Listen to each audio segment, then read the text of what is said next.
Hey guys, fellow skeptics. Just checking with you about the shoes I unboxed the other day. Just a second day with them. I put socks on because the thing is I would love to wear my shoes barefoot. And yeah, I know about the whole thing about hygiene. Got to do all this business about sanitation, using shoe freshening. I get it.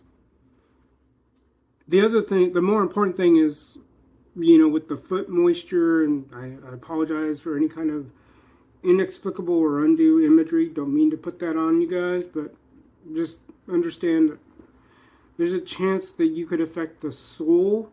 I haven't had to get insoles for my various minimalist type of shoes.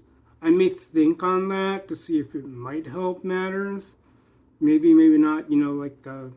Depends whether we're talking about the generic Dr. Scholl's or the more advanced Dr. Scholl's.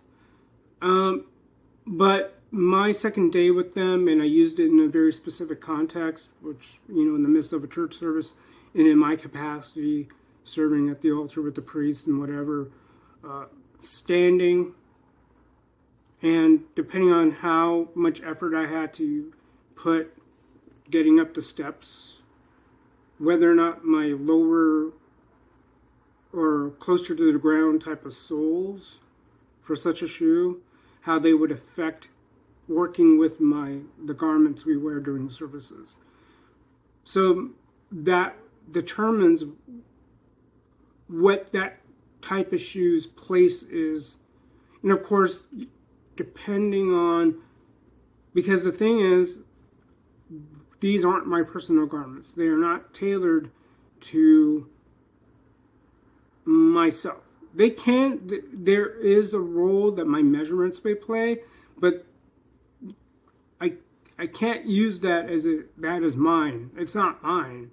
There's a chance that another kiddo, another person, may use them in my place if I'm not there, or if there's no other clothes, no other ones fitting them, because there's a certain aesthetic they want to follow. It's not hard fast. They just want something where the bottom of the garment is above the heels. So the main concern is, I've had this happen where the garment, depending on the gesture with the body, or what the depth, what the height is of the steps, because sometimes we'll do processions outside, and we do have a pretty good stairway going from the parking lot on the lower level towards the actual, I'll call it a house of worship, because I know there's going to be certain sentiments about temple, especially in certain Christian circles, about what it means to be a temple, or they call it the house of God, whatever. But be it as it may, the garment and the shoe working hand in hand, it's not always going to be a guarantee. You work with what you've got. So the main thing I had concerns with these is just maybe it's got to do something with the lacing, but I can tell that right away there's a little bit of pressure on my instep. And again, that could come down to lacing. I might have to relace them. As much as I appreciate the lacing done, because sometimes when, like I mentioned in my other videos, some brands will do a very good job of lacing. Sometimes the lacing pattern is interesting. So I've done it before in the past. This is like in the early mid 90s, where I actually had it such where I figured out how to get the laces like all in a horizontal line instead of like a crisscross that you'll see. Sometimes they'll have the crisscross, the X pattern going underneath. So what I've done lately, and I got it through my sister's friend, where she would have it such where where it would be more like a V, or appear more like a V, because the crossing would be going over instead of under the base of the shoe.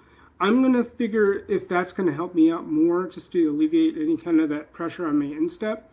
Other than that, just getting used to being lower to the ground, it wasn't that bad. And I think over time my pain might have lessened just because I got used to it. I don't know. Yeah, go to a podiatrist maybe. But I'll say this, I just went to the store with them for my own, just the stuff I picked up. You might have seen that in my previous video. But I used those shoes again with socks. That's the thing. I don't know. Like I said, my feet are particular with my feet are small yet wide.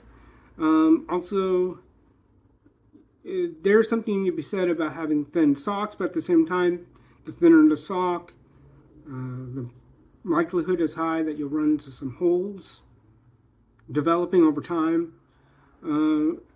Also, the thicker the sock, you might affect fitting.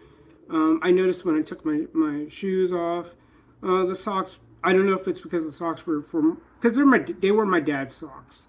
He's roughly an 8.5-ish, if my memory serves.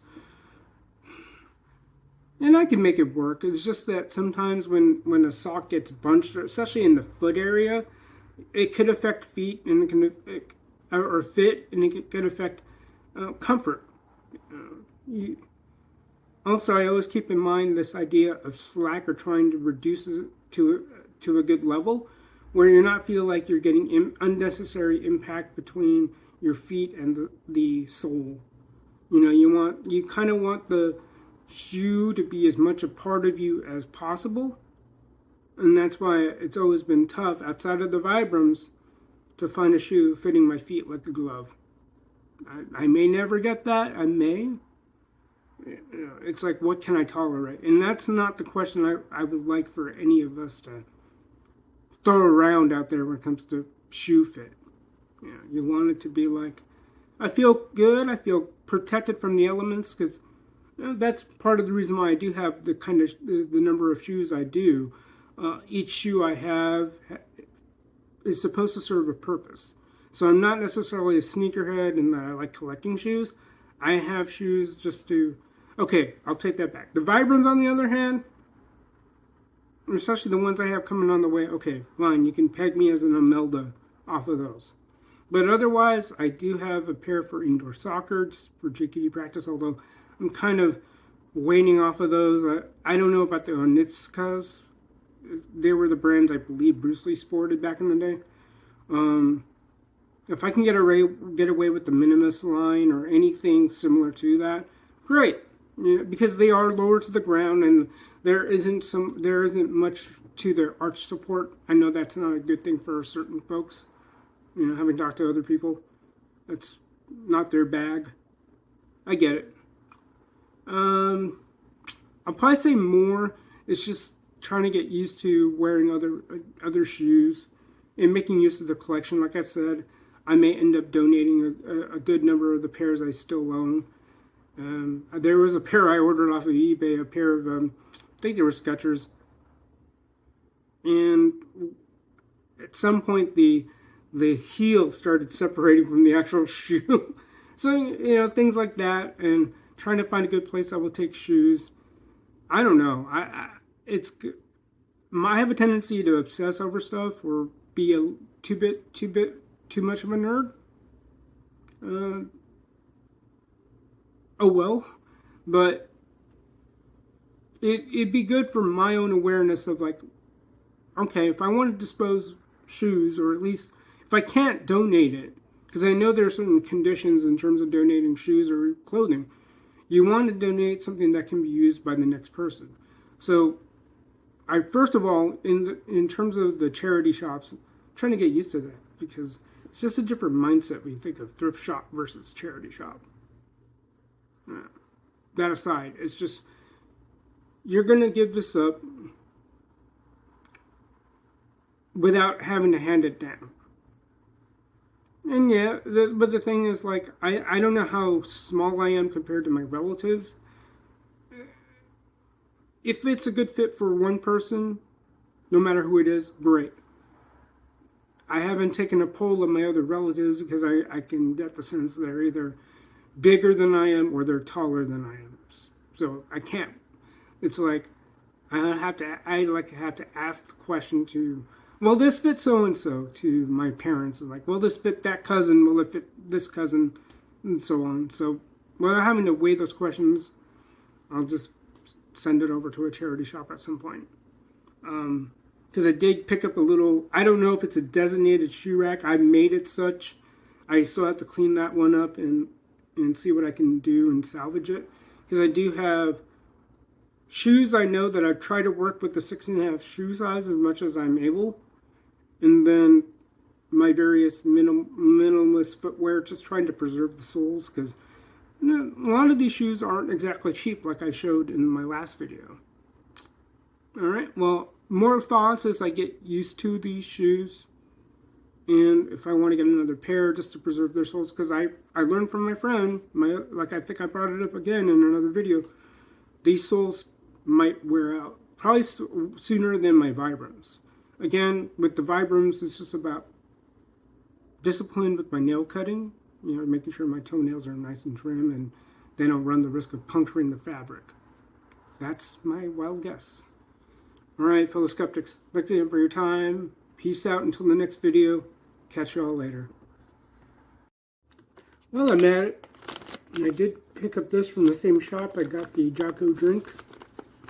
So, I think there have been a lot of brands, especially if you peruse Facebook, you get the sponsored ads. I think the brand in question is Magic Spoon. So they press that it's a brand that's fairly, quote, keto-friendly. And you can see right here, this is a keto, what do they call it? Keto cereal. So, according to the back and the macros here, they talk about 15 grams of protein, 8 grams of carbs. We'll see if I want to eat these straight up, but based on the look, it's in the mold of, come on, I know my cereals. Cocoa Crisp. Cocoa Crisp? Yes. Not Cocoa Pebbles. Cocoa Pebbles are the rice-based ones, or at least the rice kernel-based ones. I only hope that, just like these classic-looking cereals, chocolate ones at least, when I put it in a bowl of milk, whatever chocolatey stuff in these rounds, the milk would turn to chocolate.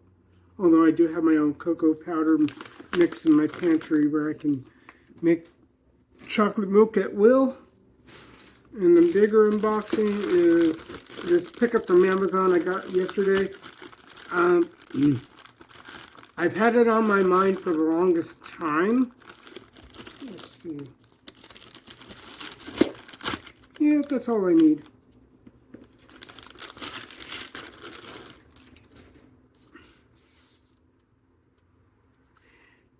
I got it because it was relatively inexpensive. So this is likely the front end, and you could tell from the text that I might be supporting something I feel a little bit sheepish about, just because.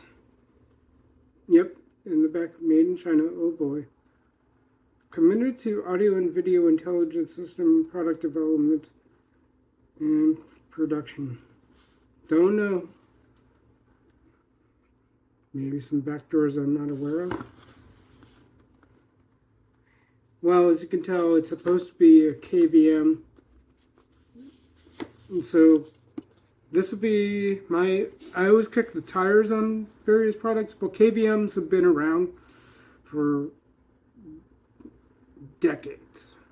Almost half a century, not quite, but maybe around the 90s, mid-90s, especially when people needed the ability to switch between two computers.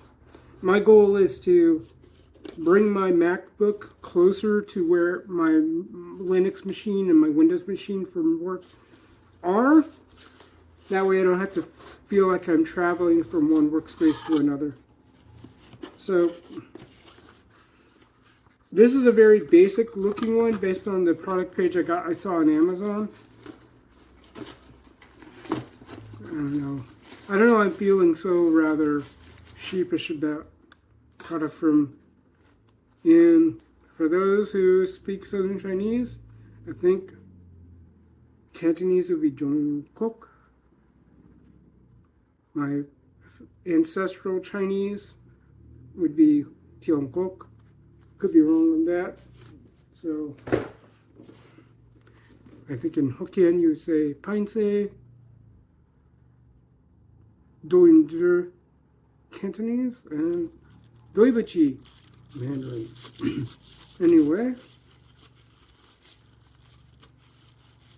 if I really were to say China in Mandarin, it'd be Zhongguo. I don't know. I don't know if it'll be for another video down the line, but I don't know why I have this love-hate relationship with Mandarin. Anyway, people can conjecture why. But I will not speak on Make China Great Again, but, you know, it might be tipping the overlord's hand, if you know what I mean. So, basic arrangement. Okay, this is for the two PCs. That way they can tell one versus the other. And interesting how, I don't know if it matters. It'll be interesting if it does, but you can tell from the graphical coding, this is where you plug in your mouse. This is where you plug in your keyboard. So, I don't know if I'll be using the monitor setup.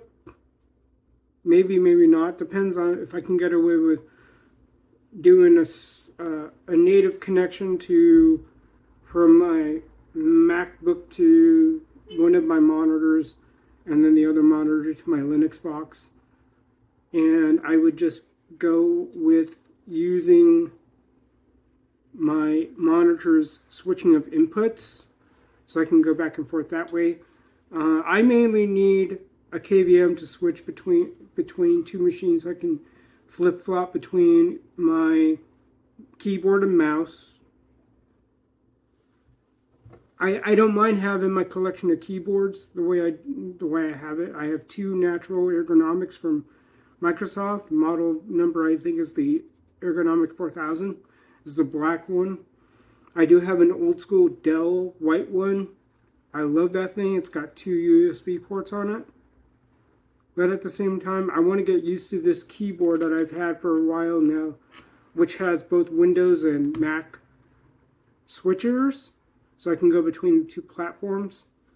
Because when you look at my keyboard, it will have references for both Windows and Mac. So you got the Open Apple, and then you've got the Windows key. So if I need a specific Windows or Linux, I can go between the two of them. So this is the base unit. It'll be interesting how I decide to feed it. So based on this, I can... One thing I do find interesting is, okay, I can tell that it's mainly for you can tell that this is supposed to be oriented this way. And supposedly, if I really felt the need, I can plug in a little hand in the front. I can put in a longer looking switch. So I suppose, yeah, this is a button I can just press at will. I might be more inclined to use that because I don't want to inexplicably press a button with something hanging up in the middle of my desk. Because this is designed to sit on my desk. You can tell based on the little feet. Kind of cool little something. Well, that'll be interesting. It better have HGCP decryption. Otherwise, I'll be SOL when it comes to watching videos.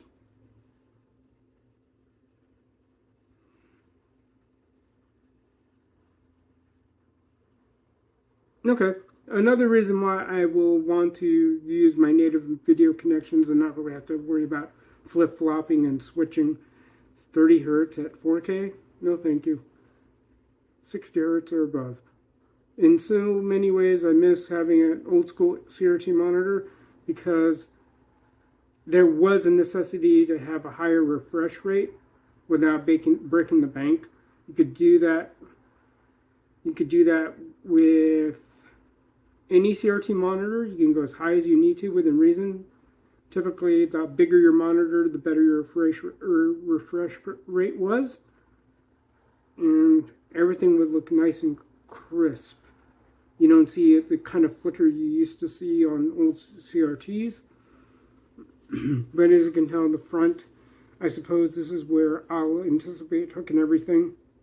So whether that's my keyboard. So I don't know how I want to do this, because I'm still going to want to feed my keyboard looping from the back up through the desk and then into the front port where these are. Well, it depends, because like I said, I don't know if I'm going to want to use the HDMI ports, particularly if I intend on strictly using my 4K monitors to also work with my MacBook. Because I do have another input on one of my 4Ks for use with, I believe I have the adapters necessary so I can hook up a display. I can hook it up some way. And I do have a certain apparatus I got from my work that I can rest my MacBook on. So it'll be interesting. I don't know if I want to do it right now, but I likely will want to get this done before I start my day tomorrow. So this way I will have other ideas about how I want to set up what I had used predominantly to house my MacBook and make it like another workstation. Although I like to make use of whatever space I can. I don't live in a large house. Depending on who you talk to, my apartment can be seen as fairly big. I mean, hey, I fooled my younger sister into thinking that based on how I arranged my bed with respect to what I have, it's easy to fool my younger sister to think it was a studio, but it's a one bedroom. So there's that. This is the base unit, like I said. Let's see. It's really funny, but back in the day, we were always wondering what would come with certain hardware. When you say like a printer, when I worked at Office Depot, it was always about, hey guys, we gotta sell the USB cable because it doesn't come with the printers. Well, I solved that personal problem. I usually get network capable printers, meaning using the old school networking cable. Haven't looked back. I don't have to worry about making sure it's powered up all the time. It is powered up, but I don't have to worry about the processing overhead when I run my printers through my network. It's independent of having a computer on. So if I don't, the thing about network printers, you don't have to worry about having the host PC being run operational. Because in all honesty, like, I do have a pair of other laptops I just leave off because I don't use those very often. Okay, very nice. I don't know if I want to break this open, but what appears here is an HDMI cable based on what this looks like. So that's very nice of them. I get a pair of USB hookups. This is going into one PC and then the other. Very nice. Another HDMI cable. Very nice of them. And of course, the other essential item. Like I said, this is something I'm not sure if I want to do. If I can get away with pushing the button on the base of the dock, I'll be good. Because like I said, I don't want to run into inexplicable presses of the button when I intend to. I want to be the one in control of making that switch. Because you never know, depending on how your desk is set. And yeah, there shouldn't be, because technically my keyboard and mouse, they rest on a... Look, I looked into the desk. It was a gift from a friend of mine. And it has a sliding tray for the keyboard, which sits under the desk. So I shouldn't technically worry about it, but you never know. I might rearrange the figures on my desk, or whatever else I may have. I like to keep I like to keep my desk clean if I can help it. And I'm trying to get better about making sure my floor is nice and open. Just in case I want to do some working out while I work or whatever. Do some push-ups, calisthenics. I have a select tech system I should get back to using. Whatever. And, I like to have that adaptability with my space. So if I need to use it for something, whether ironing, I like to keep my options open about what I want to do. So that'll be interesting. Hopefully it's not too much of a hassle. It's just a matter of arranging the power sources, and then making sure I can put all that stuff in the same area as much as I can. I know it'll involve some cleaning up my floor, making sure every piece of the floor has a home for my MacBook that I've had in a dock for the longest time.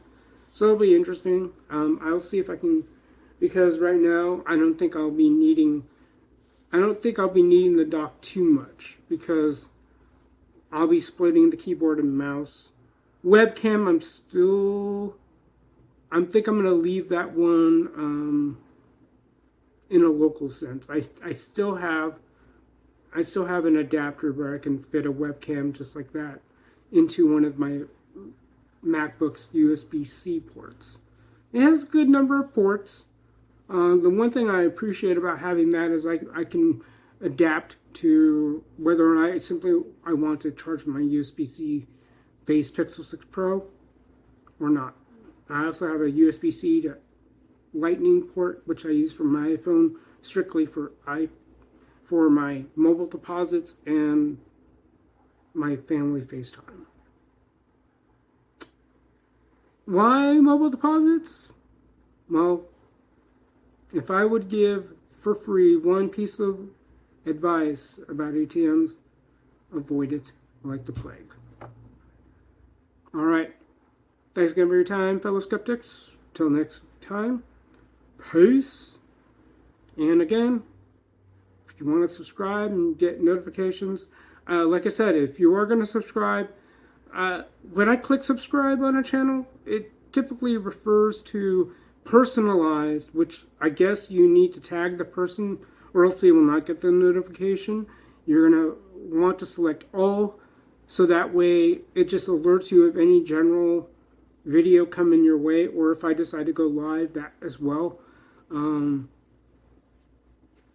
You'll want to, and it won't hurt my feelings if you click on every one. It's there. That way you don't miss it. The more important thing I've said throughout, I appreciate a good comment I can see.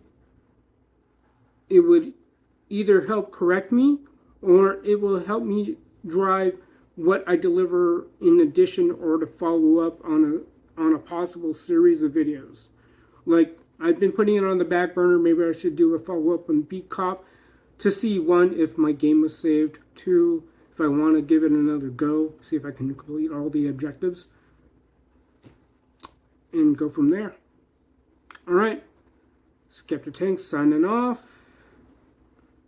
Catch you all later. Hey fellow skeptics, Lester the Skeptic Tank here. Just going to give a quick unboxing. First one is Jocko Go. I don't know if you guys are familiar with Jocko Willing, but he had a line called Jocko Fuel. So we'll see. First impressions. Well, let's just make sure this doesn't splatter, because I think the can was oriented a certain way. Okay, nothing spilling out. Oh, reminds me of Sprite. So it looks like, according to the macros, serving size, 1 can per serving, 1 gram of carbos. Let's see what they say of protein. Total sugars, according to Xero, Has some caffeine in it. Let's see if I can read the caffeine. Let's see if you guys can read the label. I don't know if there's any glaring to the text or print.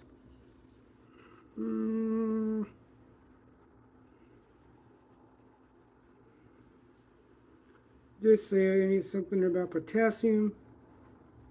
Not much to it. Vitamins, apparently there's some in there.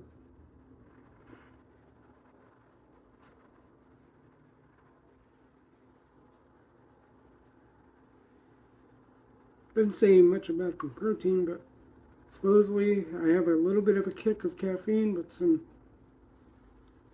extra vitamins and a little bit of potassium. Next up, after this, I'll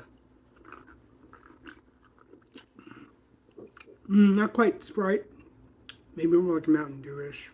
Could be wrong. Almost to toss it between the two.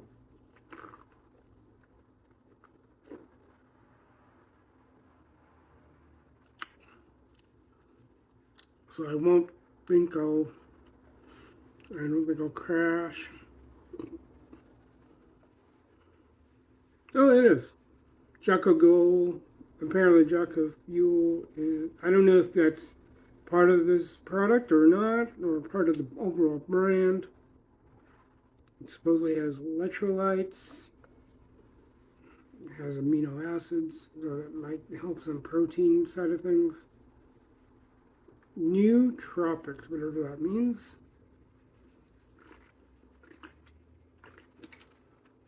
Picked this up from a nutritional shop just up the street. Cheers, it's in a shopping strip next to the donut shop, the Dollar Tree, that little retro arcade shop where you can play for like $10 a day. You get unlimited play. You can go back in. So after I'm done with this and some of the football games, I'll unbox the item I picked up from Prime.